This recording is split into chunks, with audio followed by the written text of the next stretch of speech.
where we've got Rod Cuthbert, who founded Viator back in the day and moved on to Rome2Rio. And he's going to take us through his thoughts on being a founder. And I'll hand over to you, and we'll speak again afterwards once you've gone through your slides. Thanks very much.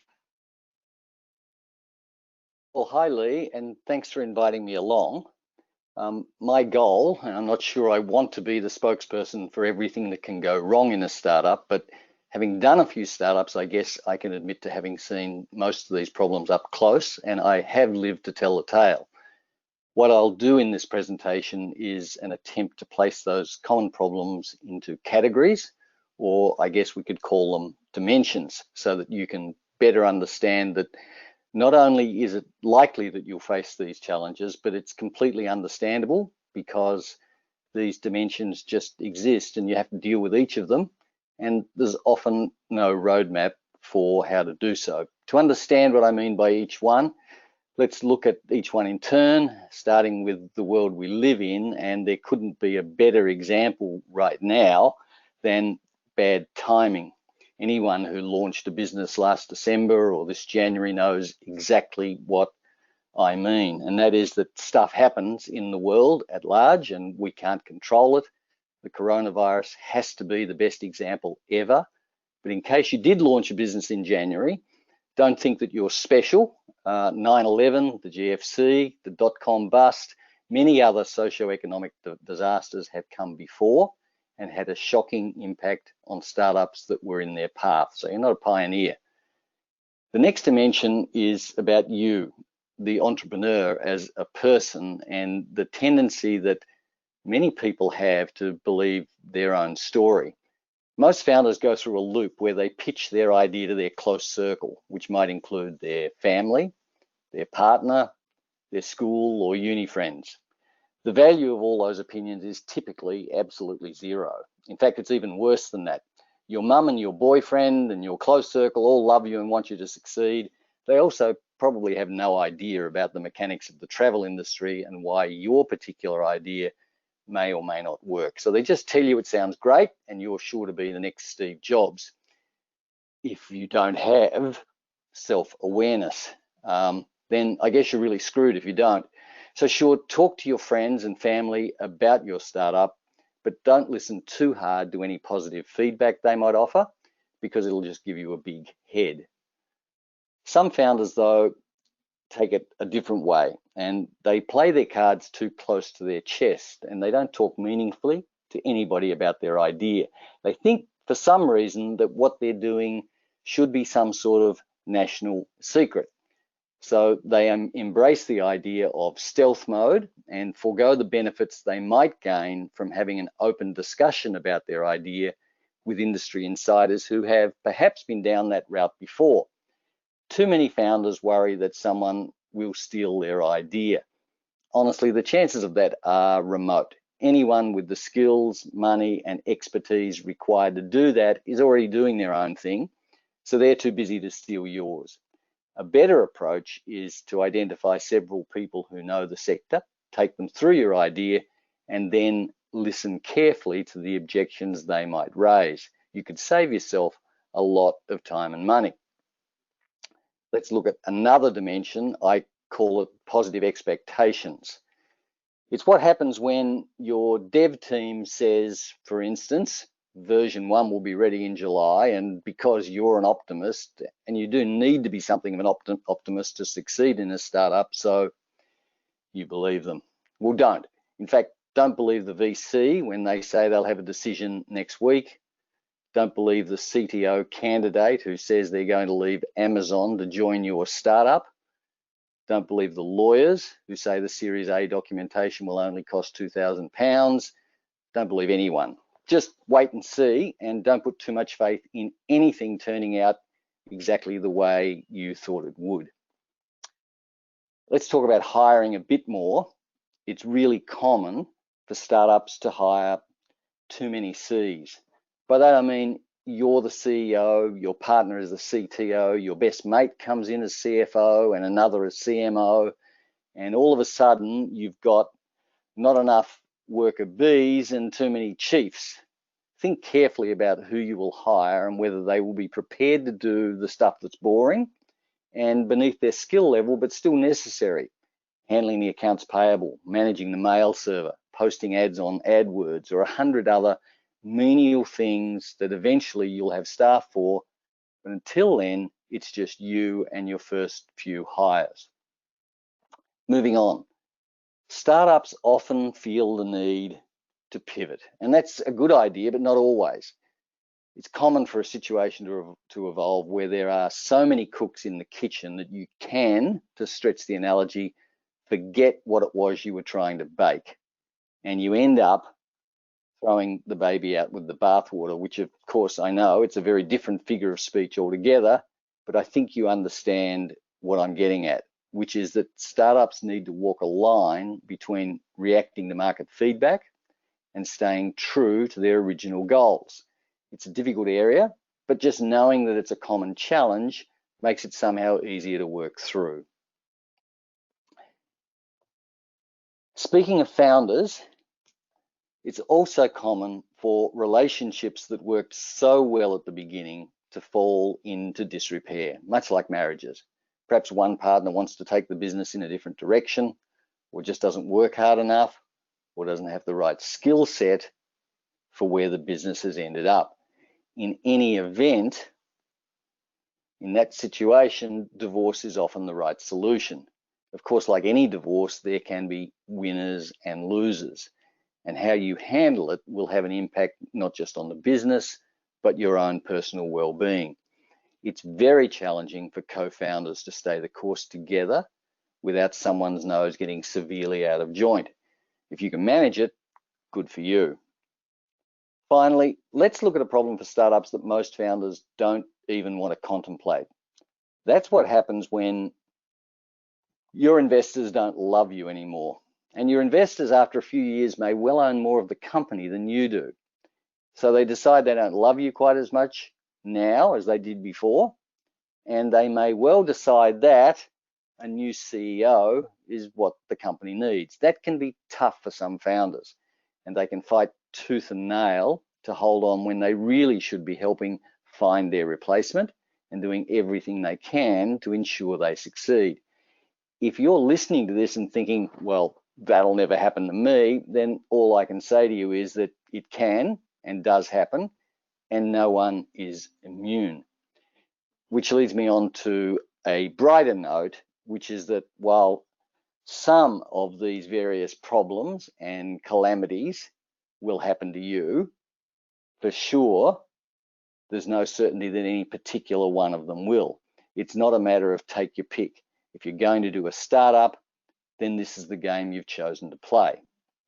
Anyway, that's all I've got in my presentation. Thanks for listening, and I hope things go well for you despite these troubling times. Lovely, thank you. Thank you, Rod. Very straight to the point, straight talking Australian view on things there. I was just interested, you said there's loads of calamities that could potentially befall you. Now you've been through this and you obviously did it with Viator. How much of what you just said reflects your experience with Viator? What did you fall into all those traps? Do you manage to avoid many of them, or what is the story there? Yeah, Viator was a very long ride. It was 19 years, and I was there for 14 of them. So at least 19 years until TripAdvisor bought the company. I guess many of those calamities. I haven't gone through the list to check, but I do feel familiar with all of them, I've got to say, Lee. Yeah. And how do you cope with it? Because I suppose at the time you haven't got the benefit of a mentor like yourself who's gone through it. Did you have people at that time you could talk to about the challenges and problems that you were facing to help you through it, or were you literally just trying to sort of navigate your own way through? I think I was lucky in that I had a family, so I guess I had other issues to deal with in my life, and I always just saw business as business, which was a compartment over there, and I didn't let any of it bother me too much. So I know a lot of people can't take that approach. You know, their work is their life. That's pretty sad, I think.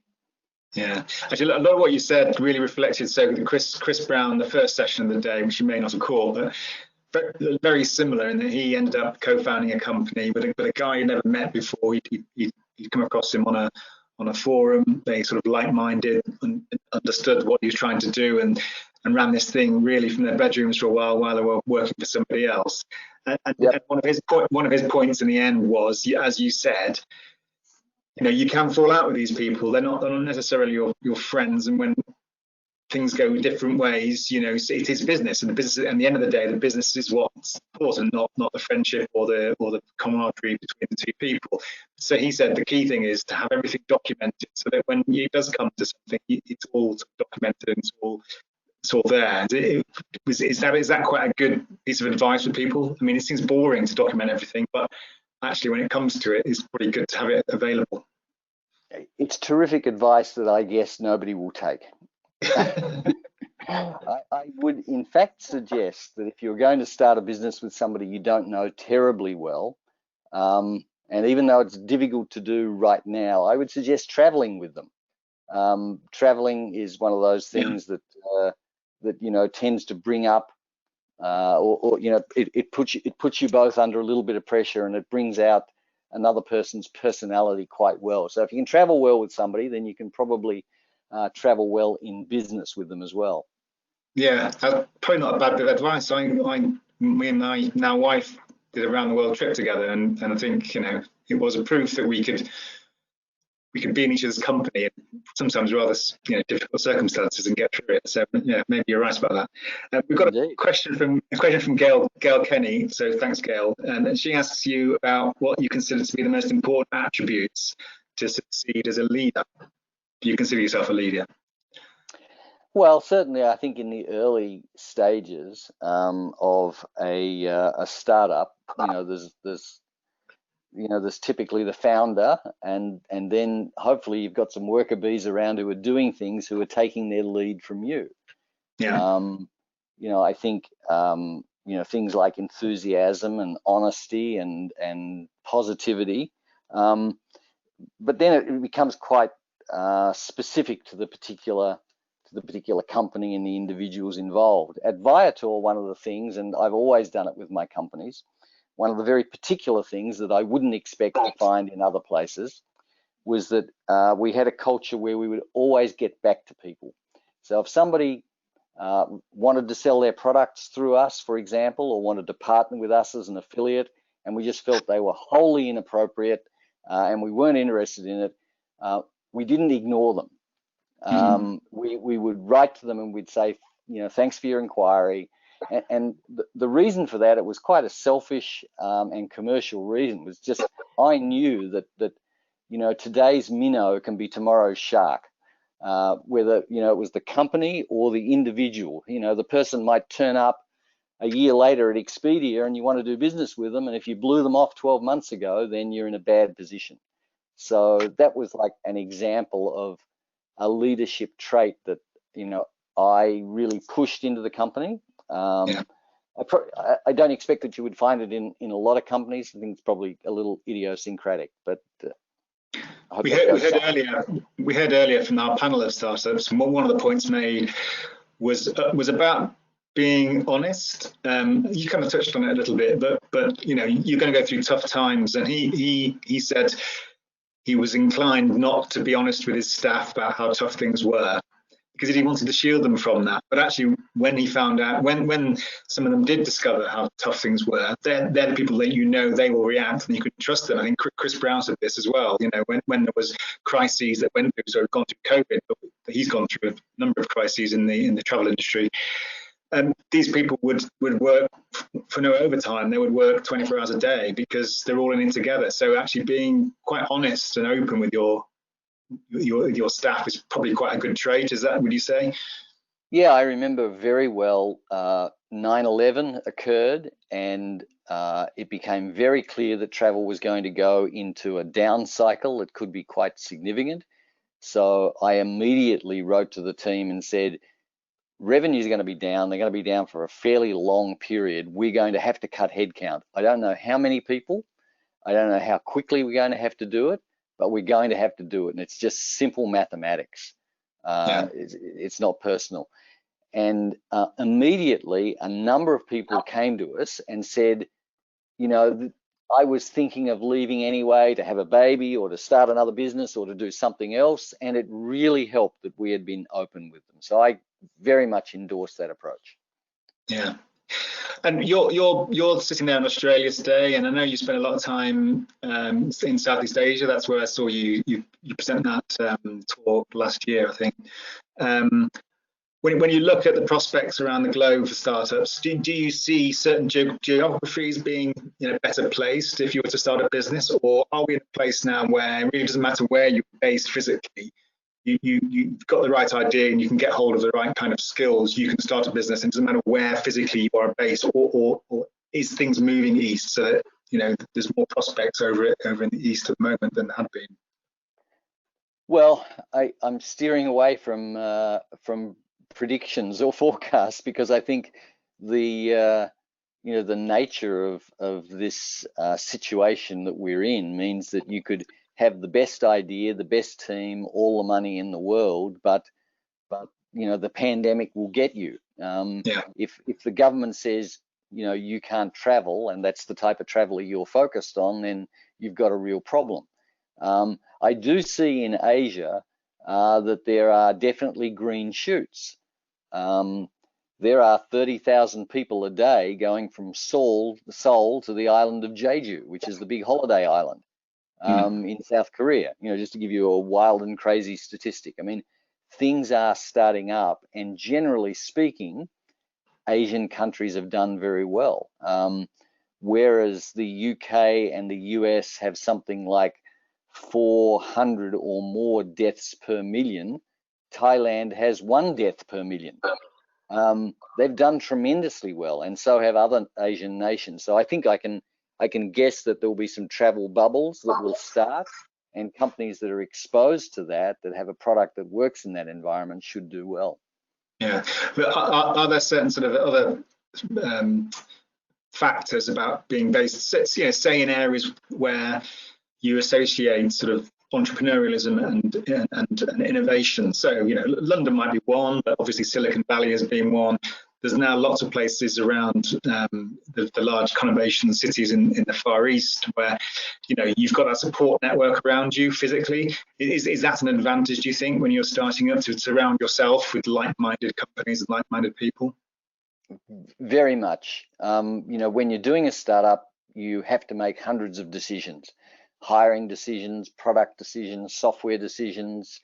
There's all sorts of things that you've got to do. And if you can bump into somebody at the water cooler or at the coffee shop or Friday night drinks and discuss 2 or 3 of those things and save yourself tens of thousands of dollars or weeks or months of time, then that's a tremendous benefit. So yeah, I think it's really important and valuable to be in one of those hubs.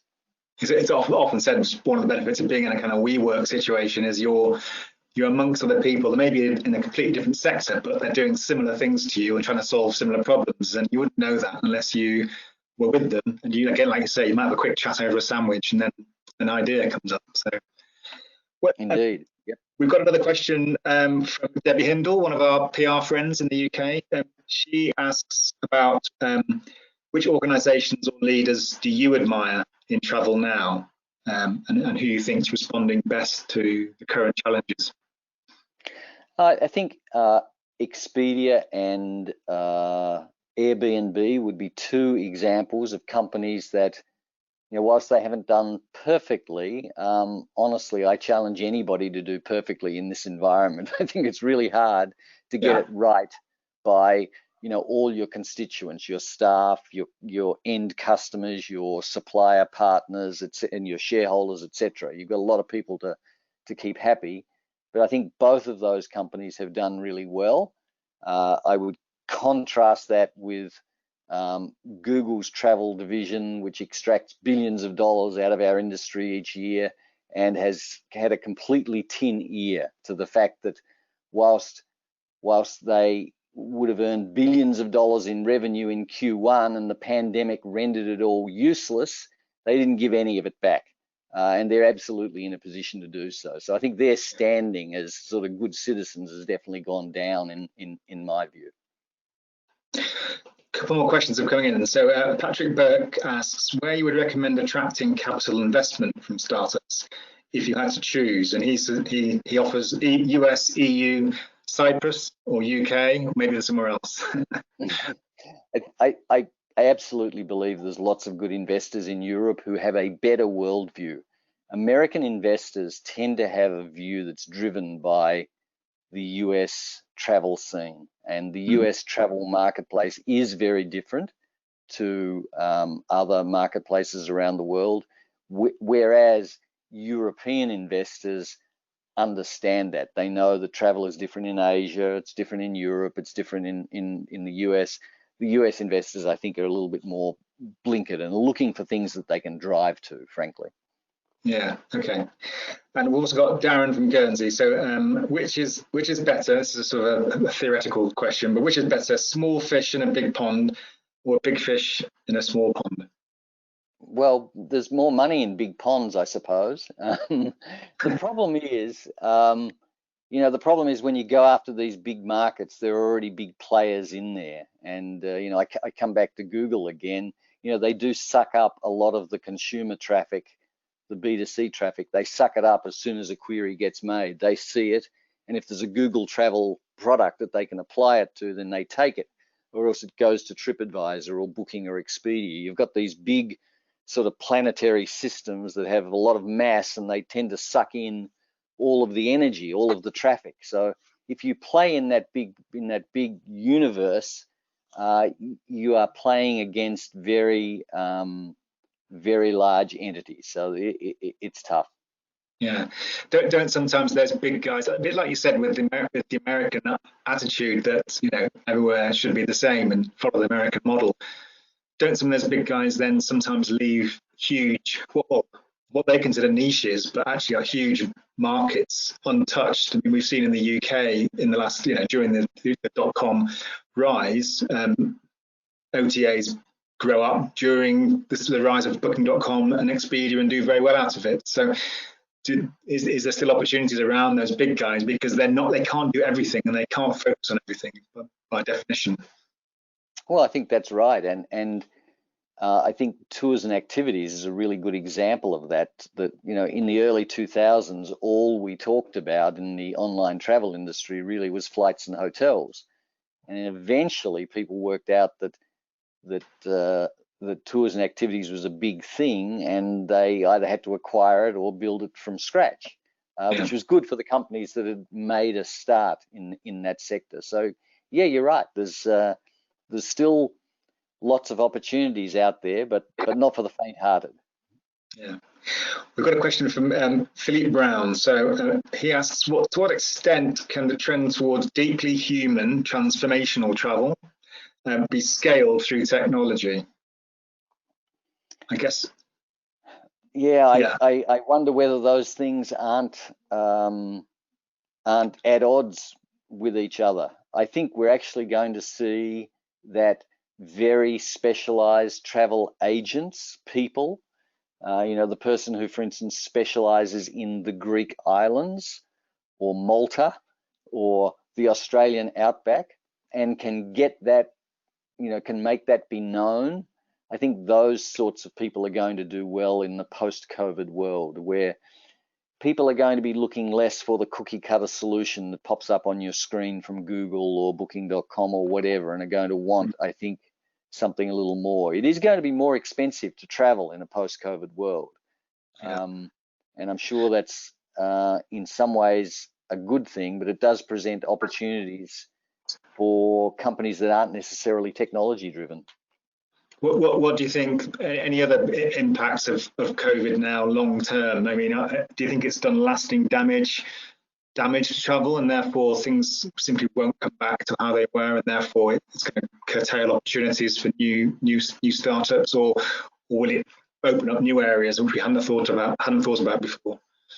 I think I'm beginning to see that industry players are looking at their systems and looking how to make them more efficient. I'm involved with a company out of San Francisco called Magpie, content management for tours and activities companies, making it easier for them to maintain a single copy of their product descriptions and images and then distribute it easily. We're seeing a lot of interest in the post-COVID or in the sort of the lockdown period from companies who just want to adopt technologies that will make them more efficient, and technologies that understand that they don't have half a dozen staff in the back office anymore. They've had to let them go. They've only got 1 or 2 people to manage these mundane tasks, so they need technologies that will help them. And I think there's a number of different areas where they're seeing that sort of plumbing come to the fore. Yeah, anything that sort of automates, I guess, is going to be very, very sought after, isn't it? Indeed. We're coming towards the end of our time, but I think we all noticed you're sitting in front of a bookcase, and obviously that's a brave thing to do on these calls, because we're all trying to read your titles. Haven't you enjoyed reading other people's bookcases as you've been sitting there doing Zoom calls? I promise that I haven't curated it at all. It's just as I read it. Yeah, well, I'm sure there's a startup there in curating your backgrounds for these particular calls, just to make sure. But we have got a question related to your bookcase, and it's a bit of a test, so you might have to turn around and see what you've got there. But if there's one must-read behind you for the guys on the call who are startups and entrepreneurs, what would you suggest? Well, if you haven't read anything by Murakami, the Japanese writer, the only thing is it's very big. You wouldn't want to take it on the tube with you unless you've got a very big handbag. But he's terrific. I'm on the board of a company in Japan. I go up there every quarter. So I started, trying to understand a bit more about Japanese culture, and that turned out to be a really good way in. So if you haven't read him, give him a try. Okay, I must credit Alex Bainbridge for that question, because it came through from him. We know Alex well. We do know Alex well. I'm looking forward. I have to say, Lee, I'm looking forward to seeing you and the team and all the people on the call in person next time at a Travolution conference. You said exactly the right thing, and so we're very much looking forward to doing that ourselves next year. So we'll wrap things up there. We've got a bit over time, but I think people have enjoyed what you've had to say and really value it. So Rod, thanks for your time today, and like you say, we look forward to seeing you properly at some point in the near future. Terrifically. Thanks so much for the invitation, and I'll say good night now. You will, yes. Good night. Thank you. All right.